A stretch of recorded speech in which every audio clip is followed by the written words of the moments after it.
તમે શું સમજો છો આ સ્ત્રી અને પુરુષના સંબંધ વિશે?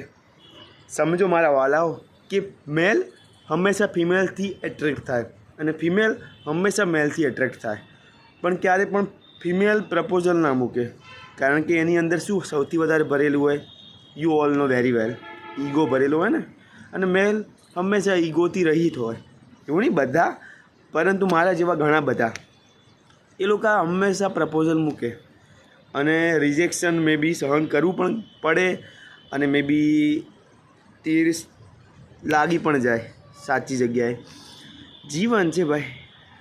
મેં તો હજી કોઈ વાર તીર મારવાનો ટ્રાય નહીં કર્યો, કારણ કે મારી પાસે કામ હજી બહુ બધું બાકી છે યાર. કારણ કે મને ખબર છે પ્રેમ એક એવો સબ્જેક્ટ છે જેના પાછળ બહુ બધું ભણવું પડે છે.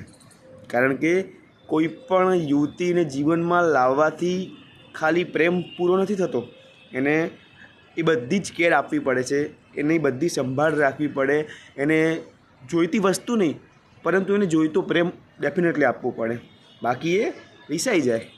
અને પછી મનાવવા માટે મારા જેવો વાલો તો જોઈએ ને એને, પરંતુ અત્યારે ટાઈમ નથી. હશે, સમય આવશે ત્યારે એ પણ કરશું. પરંતુ અત્યારે મારું ક્રાંતિની જે કામ ચાલી રહ્યું છે હું એ કરી રહ્યો છું અને મને એમાં મજા આવે છે. એ જ મારો અત્યારનો પ્રેમ છે. બાકી બોલો, મજામાં ને?